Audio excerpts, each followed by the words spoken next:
Bonjour et bienvenue. Aujourd'hui, on enfile notre blouse de détective, mais une blouse de chimiste. On va plonger ensemble dans le monde fascinant de l'analyse physico-chimique pour découvrir comment la science fait parler les substances et leur arrache leurs secrets les mieux gardés. Alors, la grande question qui va nous guider, c'est celle-ci. Comment les scientifiques font-ils pour lire à l'intérieur d'une substance, pour en déchiffrer le code? C'est une véritable enquête qui nous attend. Alors, allons-y. Premier dossier sur notre bureau. Une simple boisson à la fraise. D'accord, elle est rouge, mais est-ce un seul colorant? Ou bien un mélange astucieux? C'est notre toute première énigme. Deuxième mystère, ce flacon d'antiseptique. Problème, l'étiquette est illisible. Et là, c'est crucial. Pas assez concentré, il est inefficace. Trop concentré, il peut être dangereux. Alors, comment savoir? Et voilà, le cas le plus sensible. Une boîte de comprimés. De l'ibuprofène a priori, mais est-ce du 400 mg ou du 800? Là, l'erreur n'est pas permise. Les conséquences pourraient être vraiment sérieuses. Bon, pour résoudre tout ça, il n'y a pas 36 solutions. Il faut se rendre sur la scène de l'enquête, le laboratoire. C'est là que tout va se jouer. Mais, attention, avant de commencer quoi que ce soit, la règle d'or, la toute première règle de l'enquêteur chimiste, c'est la protection. La sécurité avant tout, c'est non négociable. Et pour ça, il existe une sorte de langage secret mais universel, les pictogrammes de danger. Chaque petit symbole sur un flacon, c'est un indice capital sur les risques. Inflammable, corrosif, toxique, c'est le briefing de sécurité de notre mission. Ok, les risques sont identifiés, maintenant on s'équipe. C'est le moment d'enfiler notre armure, les fameux EPI, les équipements de protection individuelle. La blouse, les gants, les lunettes, c'est la base. Et pour les cas les plus corsés, on ajoute le masque ou on travaille sous une hotte aspirante. Là, on est paré.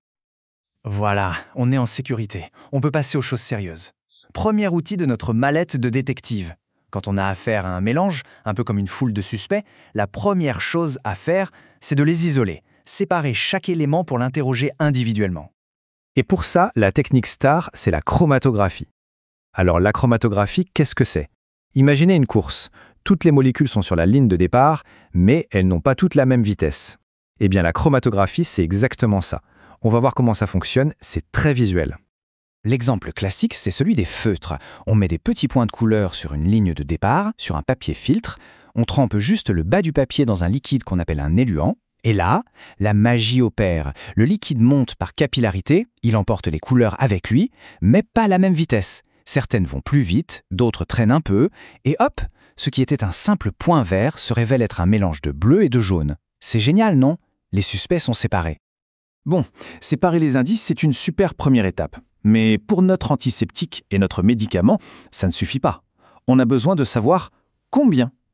Quelle est la quantité exacte? La concentration? Il nous faut des chiffres. C'est là qu'intervient notre deuxième grand outil, le dosage. Alors pour doser, on a principalement deux méthodes. La première, c'est le dosage par étalonnage. C'est un peu comme comparer des échantillons de peinture.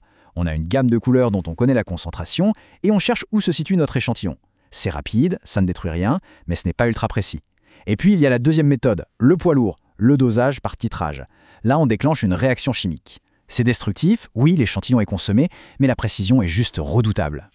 Pour notre cas de l'ibuprofène, où chaque milligramme est crucial, on n'a pas le droit à l'erreur. La précision est tout ce qui compte. Donc, le choix est vite fait. Ce sera le titrage. C'est la méthode de référence pour avoir un résultat d'une fiabilité maximale. Ok, donc on fait un titrage. On ajoute un autre produit, goutte après goutte, pour faire réagir notre substance. Mais la question à 1 million, c'est quand est-ce qu'on s'arrête? Comment on sait que c'est fini, que la réaction est pile poil terminée? Eh bien la clé, c'est ce qu'on appelle l'équivalence. C'est le moment précis, le point de bascule où on a ajouté la quantité parfaite de réactif. Et comment on le repère, ce moment? Grâce à un signal très clair, un changement soudain, brutal. Très souvent, c'est ce qu'on appelle un saut de pH. Et ce saut, ce n'est pas juste une alerte. C'est l'indice en or. C'est ce point exact qui va nous permettre de faire le calcul et de trouver enfin la concentration qu'on cherche depuis le début. C'est le moment eureka de l'enquête. Parfait. On a nos outils en main. La chromatographie pour séparer les suspects, le titrage pour les faire avouer la quantité exacte. Il est temps de retourner à nos 3 affaires et de les boucler, une bonne fois pour toutes. On rouvre le dossier numéro 1, la fameuse boisson à la fraise. On a lancé l'analyse par chromatographie pour savoir ce qu'elle avait dans le ventre. Alors, le verdict?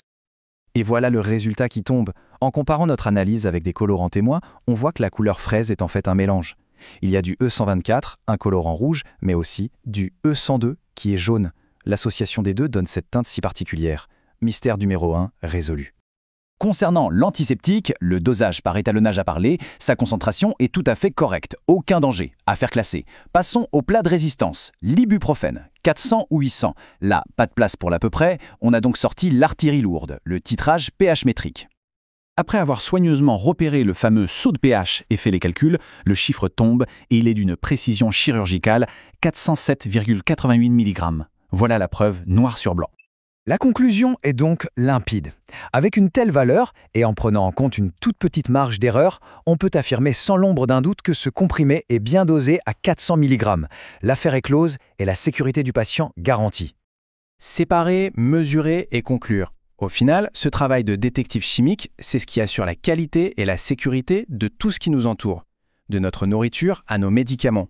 C'est ce qui nous permet de connaître la vérité cachée au cœur de la matière. Et ça amène une question intéressante, non? Si on avait accès à un tel laboratoire, quelle serait la toute première chose qu'on aurait envie d'analyser?